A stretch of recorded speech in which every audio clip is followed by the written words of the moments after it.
अस्सलाम वालेकुम। CS11 के इम्पोर्टेंट MCQs हैं वो डिस्कस करेंगे। 50 MCQs इस फाइल में डिस्कस करेंगे, तो आप हमारा साथ दें और साथ में इसकी प्रिपरेशन करें। इंशाल्लाह आपको काफ़ी ज़्यादा बेनिफिट होगा। और साथ में लिखा भी हुआ है, प्रूफ भी लिखा हुआ है CS11। मैं लिख देता हूँ इधर CS11 भी। अच्छा, क्वेश्चन नंबर 1 जो है, dash is the process start of the computer और मशीन। ऐसा प्रोसेस जो है वो बताएं जो स्टार्ट होता है कंप्यूटर से और मशीन से। तो बूटिंग लिखा हुआ है इसके अंदर, तो ये एक डेफिनेशन है। इन दिस बूटिंग जो है कंप्यूटर बूटिंग्स और उसके बाद process of the starting computer, तो ऑप्शन ए ठीक है। Next, LAN stand for what. तो लैन का क्या मतलब है, आपने 4 एब्रीवेशंस याद कर लेनी है, लैन, मैन, पैन। तो एक एब्रीवेशन ज़रूर आ जाती है। लैन का मतलब वो होता है कि आप इधर से पढ़ें, लैन जो होता है कि ये लोकल एरिया नेटवर्क होता है, ठीक है। तो LAN stand for local area network. Quiz number 1 कर लिया, 2 कर लिया, अब 3। उसके बाद क्या क्या, is the dash set of rules that ground is the communications our network. तो इसमें आप बताएंगे, तो इसका ऑप्शन जो है सी है, और इधर सामने जो है इसकी जो डेफिनेशन है वो भी दी गई है। क्विज नंबर 4 देखें, dash is the set of processing and tools devolve software. तो सॉफ्टवेयर इंजीनियरिंग का टॉपिक है, उसमें देखेंगे तो सॉफ्टवेयर इंजीनियरिंग के अंदर जो टूल्स यूज़ होते हैं वो कौन से हैं। Software engineering is the set of the process tools devolve software. तो सॉफ्टवेयर इंजीनियरिंग के अंदर ये चीज़ मौजूद है, तो ये ऑप्शन जो है ए ठीक है, टूल्स यूज़ किए जाते हैं। क्वेश्चन नंबर 5 देखें, what which is of the types of software testing. तो सॉफ्टवेयर टेस्टिंग की टाइप्स बताएं। तो सॉफ्टवेयर टेस्टिंग के अंदर काफ़ी ज़्यादा टाइप्स आ जाती हैं, तो लिहाजा आपका जो ऑप्शन है वो ए ठीक है। सॉफ्टवेयर टेस्टिंग के बारे में बताया हुआ है, ये 4 टाइप्स नीचे डिस्कस की गई हैं, बल्कि 3 टाइप्स नीचे भी डिस्कस की गई हैं, तो लिहाजा इस सारी की सारी इसकी टाइप्स हैं। तो ऑल ऑफ बव जो है ऑप्शन है, यानी कि सारी की सारी। क्वेश्चन नंबर 6 देखें, विच is the following the privacy site.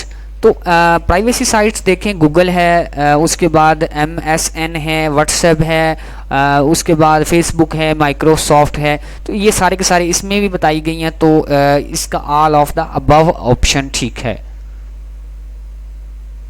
Quiz number 7, undo is use bye. Undo किसके लिए यूज होता है, ये कि आप लोगों ने अच्छी तरह से याद कर लेनी। Undo is use by control plus G. Redo किसके लिए यूज करते हैं हमने, तो कंट्रोल प्लस वाई, तो लिहाजा कंट्रोल प्लस जी जो इसका ऑप्शन सी ठीक है। नेक्स्ट क्विज की तरफ चलते हैं जी। HTML स्टैंड फॉर क्या है। HTML जो है स्टैंड फॉर, इसका ऑप्शन सामने भी दिया गया है। तो HTML स्टैंड फॉर का जो मकसद है सामने भी दिया है, हाइपरटेक्स्ट मार्कअप लैंग्वेज। इसका ऑप्शन जो है बी ठीक है। विच is the following software is use devolve web page.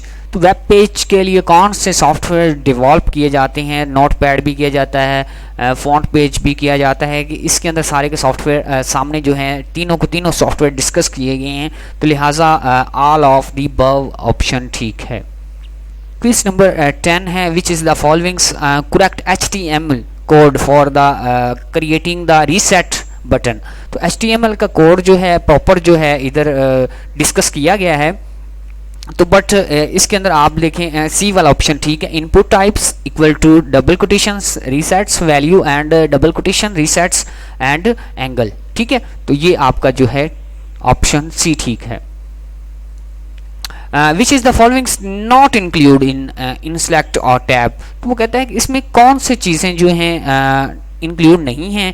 तो इंक्लूड जो चीज़ें होती हैं वो कौन सी हैं, पेज ग्राफ है, टेबल्स है, और इसके बाद मीडिया है, लिंक है, कमेंट्स हैं, टेक्स्ट हैं, सैम्पल्स हैं। तो लिहाजा इसके अंदर क्या कौन सी चीज़ें इंक्लूड नहीं हैं, ये इंक्लूड चीज़ें हैं और इंक्लूड नहीं हैं, तो लिहाजा all of the above option ठीक है। ये सारी की सारी जो पेज ग्रुप है, टेबल ग्रुप है, और ये जो हैं जो है मौजूद नहीं है इन सेलेक्टर इन सेलेक्ट में। उसके बाद quiz number 12, hyperlink have default colour. तो हाइपरलिंक किसके लिए यूज होता है? Hyperlink is use to add the and other documents web page your documents the by default colour of the hyperlinks blue. तो लिहाजा ब्लू आपका ऑप्शन सी ठीक है। Quiz number 13, which is the following which looping process the best, which is the numbers of the alteration now. तो थोड़ा सा इधर blur नज़र आ रहा है तो आप लोग देख लीजिएगा, कोई वर्ड स्किप हो जाए तो माजरत। अच्छा, फॉर लूप क्या है? इन दिस लूप इस इसके अंदर ये देख लें फॉर लूप आ रहा है, और इसके वाइल लूप के अंदर भी हो रहा है, और डू वाइल लूप के अंदर भी हो रहा है, और जो है फिनिटी लूप है इसके अंदर भी हो रहा है, इज़ नॉट। तो लिहाजा इसमें फॉर लूप भी दिया गया है, वाइल लूप भी दिया गया है, डू वाइल लूप भी दिया गया, तो all of the above option जो है ठीक है। नेक्स्ट क्विज नंबर आप लोगों का है 14 के अंदर वो पूछा है कंटेंट RIS के इंक्लूड किस में शामिल होता है। तो लिहाजा उसमें बताया गया ऑप्शन आपके सामने दिए हैं, और इसमें आप लोग ऑप्शन देख लें कौन कौन से बेस्ट हैं। तो ऑप्शन के अंदर अगर आप देखती हैं, पहला ए वाला भी ऑप्शन ठीक है, बी वाला भी ऑप्शन ठीक है, लिहाजा B and A and B या आप लगा सकते हैं, लिहाजा सी ऑप्शन आपका बिल्कुल ठीक है। इसको आप लोग थोड़ा सा अच्छे से स्टडी कर सकते हैं, स्क्रीनशॉट भी मार सकते हैं। उसके बाद है copyrights can be applied on. तो कॉपीराइट इम्प्लाइड जो है किस पे किया जा सकता है? तो इसके अंदर आप लोगों को सामने ऑप्शन दिए गए हैं, प्रेजेंट है, कॉपीराइट्स है, और नेक्स्ट ऑप्शन भी मौजूद है। तो लिहाजा तीनों ऑप्शन इसके अंदर मौजूद हैं, और लिहाजा हमारा जो ऑप्शन है वो डी ठीक है, all of the above option ठीक होगा। क्विज नंबर 16 देखें, dash is the large is a legal agreements between the owner and the user software जो products that the grants the user contains permissions use the products without the transferring ownership's rights property। तो इसका option जो अगर हम देखें तो software के जो ऊपर आ जाएं आप लोग इसके अंदर, तो इसके अंदर हमारे पास जो ऑप्शन मिलता है तो ये सारी चीज़ें जब हम राइट तौर पे हम लेते हैं और किसी से परमिशन लेके चीज़ यूज़ करते हैं, तो वो फिर हमें क्या करना पड़ता है, लाइसेंस लेना पड़ता है। तो अगर कोई सॉफ्टवेयर होता है तो आप लोग यूज़ कर रहे हैं फ्री ऑफ कॉस्ट, और कुछ दिन बाद अपडेट मांगता है, वो कहता है इसको आप लोग ख़रीद लें, तो फिर उसके साथ जब आप ख़रीदते हैं तो लाइसेंस जो है वो भी मिल जाता है। तो लिहाजा ऑप्शन बी ठीक है। Is the list of which is the interlaced are the moved only head and the interlaced are the interselected only that is the at the tail। तो ये सारी चीज़ें देखिए मैंने क्वेश्चन में भी पहले डिस्कस की हैं। तो पहली बात तो ये इसका स्टैंड फॉर भी आप लोगों ने याद रखना है, और क्यूरी जो है इसको भी आप लोगों ने अच्छी तरह से।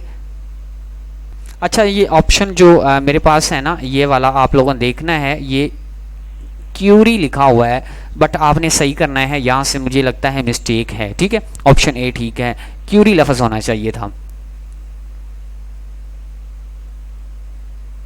जी। अब क्वेश्चन नंबर 18 है, और अब जो है कि मुझे कुछ खास सही नज़र नहीं आ रहा। अब मैं इस तरह से अपडेट करूँगा तो 25 MCQs हम इसमें कवर करेंगे, 25 अगले में कवर करेंगे, तकरीबन 100 MCQs आपको इस तरह से ही शेयर करेंगे। तो इस वीडियो को भी इंशाल्लाह 25 क्विज तक मैं जो है क्लोज करूँगा, तो इसको आप लोगों ने अच्छी तरह से देख लेना है। तो यहाँ पे ऑप्शन अगर देखा जाए तो हमारे पास ये सामने स्टेटमेंट दी गई है। अब मैं थोड़ी सी स्टडी नहीं करूँगा, तो बट इसका ऑप्शन जो है सी ठीक है। क्वेश्चन नंबर 19 देखें, और इसका ऑप्शन अगर देखा जाए तो अगर डाटे की तारीफ़ की जाए तो एक कलेक्शन ऑफ रा फेस फिंगर इस कॉल्ड डाटा। तो अगर किसी डाटे को हम इकट्ठा कर लेते हैं और उसको एक महफूज जगह पे रख लेते हैं और उसको अपडेट करते हैं या यूज़ करते रहते हैं, तो फिर वो कौन सा होता है, वो क्या चीज़ होती है, वो हमारा डाटा होता है। तो ये इसका आप लोग भी देख सकते हैं। The data is on which is the program operate is also considered as a part as the of the following software. Quiz number आप देखें 20 क्विज के अंदर DBMLS क्या होता है, ये इंपॉर्टेंट है। और DBMLS स्टैंड फॉर क्या है, तो DBMLS stand for database management system है। और DBMIS क्या होता है, डेटाबेस मैनेजमेंट इंफॉर्मेशन सिस्टम, ठीक है। और DRMS क्या होता है, रिलेशन डेटाबेस मैनेजमेंट सिस्टम। ये 3 ऑप्शन दिए गए, इन तीनों की एब्रीविएशन आप लोगों ने याद रख लेनी है। ऑप्शन सी ठीक है। Which is the following correct, initialize a variable A को अब इनिशियलाइज वेरिएबल करते हैं as X which is the following value 10।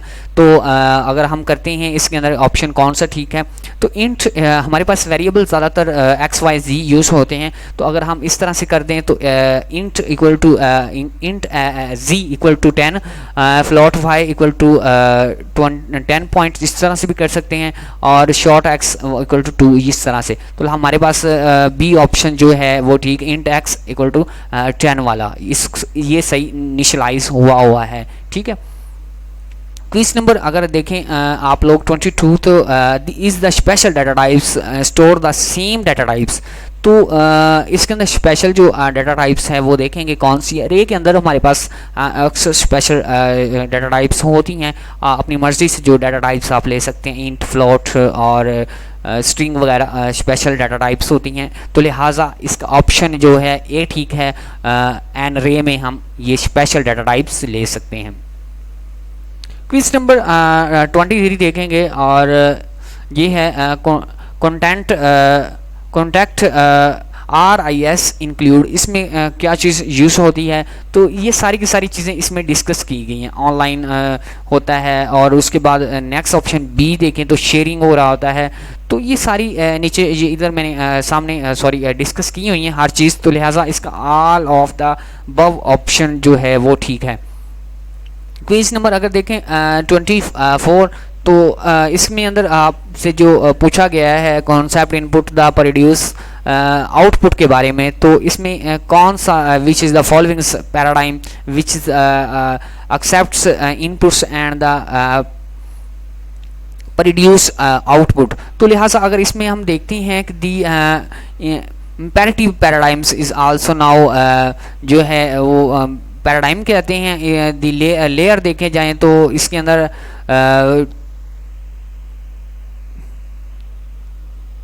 जी इधर से कटिंग हो रही है, सही आवाज़ नहीं आ रही। बट अगर आप देखेंगे जाएं तो और नीचे वाले जो अंडरलाइन देखें, under this is the paradigms is programs used as the entity that the accept inputs and the produce output। तो लिहाजा आउटपुट जो है वो एक्सेप्ट करता है और प्रोड्यूस क्या करता है, आउटपुट। तो लिहाजा हमारे पास ऑप्शन ए ठीक है। लास्ट MCQs हम देखेंगे, लास्ट में हम जो है कि एब्रीविएशन आपने सारी की सारी याद कर लेनी है। सारी एब्रीविएशन शो मैं कर रहा हूँ। तो SDLC स्टैंड फॉर क्या होता है, तो SDL स्टैंड फॉर जो है सॉफ्टवेयर डेवलपमेंट लाइफ साइकिल होता है। और नीचे से जो इधर की आपकी ये जो एब्रीविएशन जो शेयर की गई हैं ये सारी की सारी आप लोगों ने स्टडी कर लेनी है, क्योंकि ये एब्रीविएशन बार बार वो पूछता रहता है। तो लिहाजा हमारा ऑप्शन जो है सी ठीक है। इंशाल्लाह आगे नेक्स्ट 26 से स्टार्ट करेंगे अगली फाइल। तो बट यहाँ पे मैं क्लोज कर देता हूँ।